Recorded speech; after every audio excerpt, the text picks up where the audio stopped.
महिला दिवस पर हम आज ऐसी शख्सियत से आपको मिलवाने जा रहे हैं जिनकी सगाई यूँ तो 6 महीने में ही हो गई थी, लेकिन वो इसलिए टूट गई क्योंकि वो आगे पढ़ना चाहती थी। इसके बाद उन्होंने पढ़ाई पूरी करी, ससुराल में मोटिवेशन मिला तो पीएससी जैसी परीक्षा भी क्लियर करी और आज क्लास 2 गेस्टेड अफसर के पद पर पदस्थ हैं। तो आइए मिलते हैं ममता चौधरी जी से। बीजलपुर में रहती हैं, देपालपुर में महिला एवं बाल विकास अधिकारी के पद पर पदस्थ हैं। उन्हीं से जानते हैं उनकी संघर्ष गाथा और कैसे उन्होंने अपने सपने को अंजाम तक पहुंचाया। जी ममता जी, बताएं कि आज आप इस मुकाम पर पहुंची हैं तो किन संघर्षों से गुजर कर यहाँ पर पहुंची और अब आपको कैसा लग रहा है? सबसे पहले तो आपको धन्यवाद सर, आपके चैनल को, जिन्होंने कम से कम ये प्रयास किया कि मुझ तक पहुँचे और दूसरों को मोटिवेशन मिल पाए। एक्चुअली सर, जैसा कि मैंने आपको बताया कि हमारी समाज एक पिछड़ी खेतीहर समाज है जो गाँवों में निवास करती है और यहाँ का मुख्य व्यवसाय कृषि है, तो लोग कृषि को ही अपनाते हैं और उसके कारण महिलाओं की शिक्षा बहुत निम्न लेवल पर है यहाँ कि लड़कियों को पढ़ाया जाता है सिर्फ साक्षर हो पाए, थोड़ा बहुत उनके जीवन निर्वाह कर सके, इसके लिए पढ़ाया जाता है। ऐसे माहौल में सबसे शुरुआत में मेरी भी, जब मैं 6 माह की थी तभी मेरी सगाई हो चुकी थी, क्योंकि सामाजिक परंपरा, मेरे पिताजी भी गांव में निवास करते थे, उसी का अनुसरण करते हुए कर दी थी। फिर जब मैं बाहर आई और 9th क्लास से मेरी और पढ़ने की इच्छा थी, हम लोग बहनें थे तो पापा की इच्छा थी कि मेरी लड़कियाँ पढ़ें। तो बाहर जब हम लोग आए तो वहाँ ये प्रेशर था कि पढ़ाना नहीं है लड़की को, क्योंकि लड़कियाँ पढ़ने से बिगड़ जाती हैं।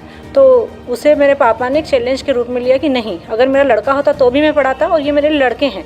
तो उन्होंने वो सगाई तोड़ दी। एक सामाजिक वो रहता है कि नहीं वो हो रहा तो ठीक है, तोड़ दी सगाई। उसके बाद फिर मुझे कंटिन्यू पढ़ाया और उसके बाद में यहाँ पर जहाँ अभी मेरी शादी हुई है, मैं 11th क्लास में थी तब मेरी शादी हुई और परिवार छोटा सा था कि मेरे पति और मेरे ससुर जी, मेरी सास नहीं थी और न उनके कोई भाई बहन, वो सिंगल हैं। तो मेरी इंगेजमेंट के बाद में मैं कंटिन्यू पढ़ती और 2nd ईयर में शादी हो गई मेरी, जब मैं 18.5 साल की थी। और उसके बाद में मेरा पढ़ाई में खूब इंटरेस्ट था और ये बात मेरे ससुर जी बहुत अच्छी तरह से जानते थे, तो उन्होंने मुझे बहुत मोटिवेट किया और वो चाहते थे कि मैं आगे पढूं। तो उन्होंने मुझे यहीं से, मैंने फाइनल ईयर किया शादी के बाद ससुराल से, बीएससी फाइनल ईयर किया।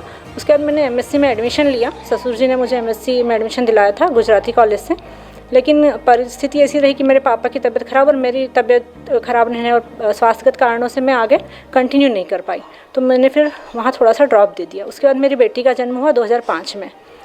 तो फिर मुझे लगा कि शायद यहीं तक हो गया, कोई उम्मीद नहीं थी कि आगे मतलब मैं कुछ कामयाब बनूँगी। फिर थोड़ा सा ये हुआ कि मेरा पढ़ाई का इंटरेस्ट था ही सही, तो मैंने पढ़ाना चालू किया बच्चों को। यहीं बीजलपुर में मैंने एक प्राइवेट स्कूल में पढ़ाना स्टार्ट किया। जब उसमें मैं बहुत मेहनत करती थी बच्चों के साथ, तो जब ससुर जी ने ये देखा तो उन्होंने बोला कि नहीं, तुम आगे और पढ़ो, वो छूट गए तो ठीक है, तुम पीजी के लिए कुछ भी दूसरी डिग्री कर लो। तो मैंने फिर एमए में एडमिशन लिया और फिर मैंने एमए कर लिया। पढ़ाते पढ़ाते 4 साल मैंने टीचिंग की। उसके बाद वहाँ से फिर ससुर जी को वो सारी मेहनत देख के लगा कि तुम पीएससी दे सकती हो, तुम पीएससी दो। तो मेरे मन में एक डर था, क्योंकि मेरी जो एजुकेशन हुई है वो बहुत ही इंटीरियर गांव है, जहाँ बस भी नहीं चलती थी, पैदल चलना पड़ता था 6-7 किलोमीटर बस तक जाने के लिए। तो वहाँ कुछ ऐसा तो था नहीं, मेरा जीके बहुत कमज़ोर था। तो मैंने सोचा नहीं है, पीएससी तो बहुत बड़ी एग्ज़ाम है, मैं क्वालिफाई नहीं कर पाऊँगी। तो उन्होंने मेरे लिए बहुत मोटिवेशन दिया कि मेहनत भी तो अपना एक रखती है मकाम, तो तुम मेहनत के दम पे कर लोगी और करो शुरुआत।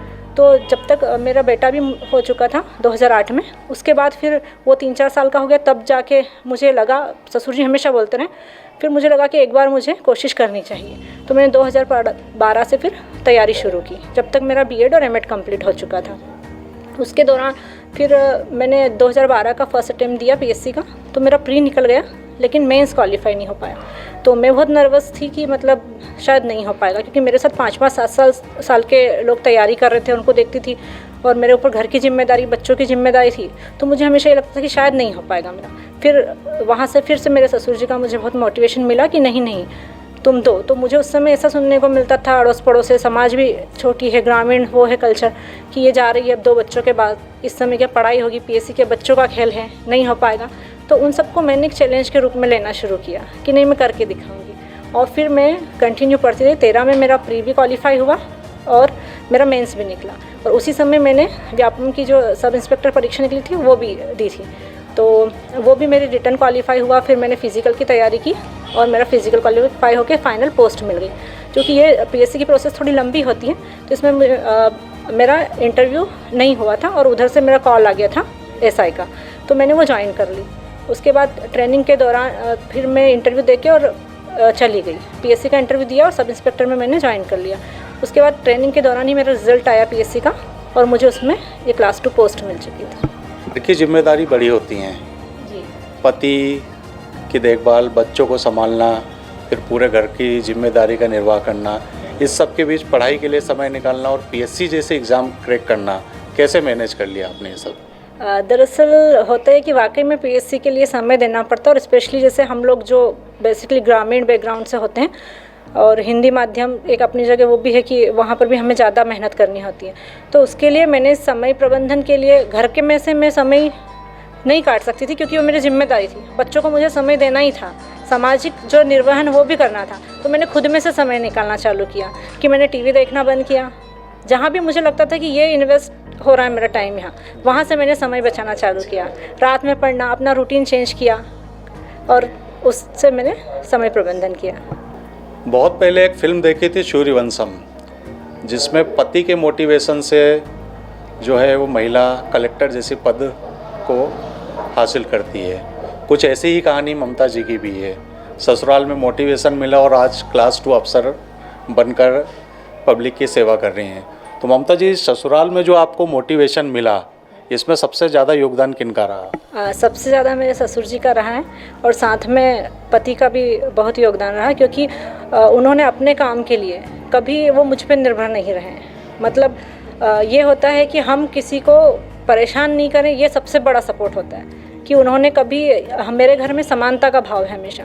मेरे घर में कामों का विभेद नहीं है कि महिला के काम है खाना बनाना तो महिला ही बनाएगी या थाली वही लगा के देगी। मेरे यहाँ समानता का भाव है कि वो लेके अपना खाएंगे और साथ में मेरी भी थाली लगा के देगी। तो सबसे बड़ा सपोर्ट मेरा मतलब पति और ससुर जी का रहा। आप, ममता जी की शादी जल्दी हुई, बच्चे भी जल्दी हो गए, लंबे समय बच्चों ने गृहिणी के रूप में देखा माँ को, उसके बाद अचानक से माँ अफसर बन जाती है, तो अब बच्चे क्या फील करते हैं, किस तरह के उनके कमेंट्स होते हैं, किस तरह का उनका आपके लिए एटीट्यूड होता है?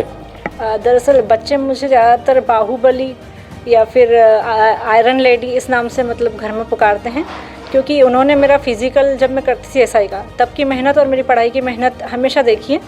तो बच्चे बहुत पॉजिटिव उसको लेके और हमेशा ये कि मतलब मेरी माँ ग्रेट है, कुछ भी कर सकती है। समाज की तमाम रूढ़ियों को तोड़कर ना सिर्फ बीएससी किया, एमए किया, बीएड किया, एमएड किया, उसके बाद एक बहुत ही दुष्कर परीक्षा में भी सफल हुए।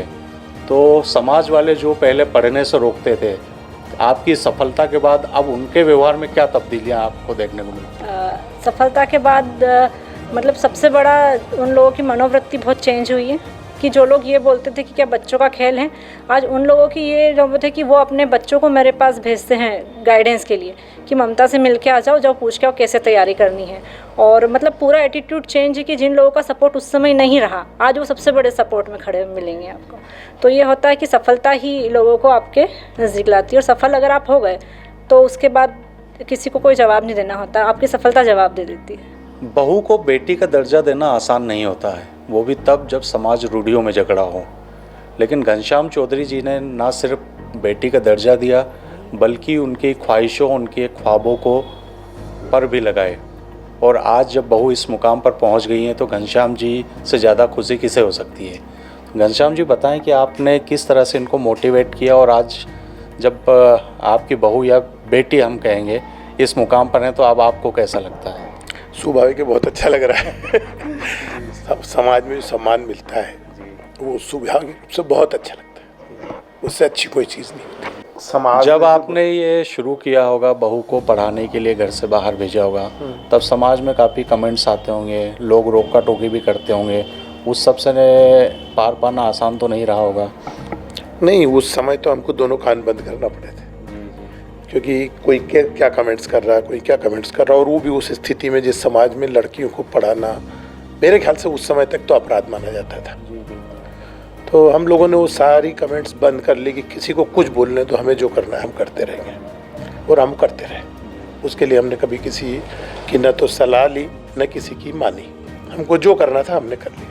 इससे ज़्यादा बड़ी सफलता मैं मानता हूँ कि उसकी सब इंस्पेक्टर वाली थी, जो उसने 2 बच्चों की माँ होने के बाद फिजिकल क्लियर करके किया, वो बड़ी चीज़ थी।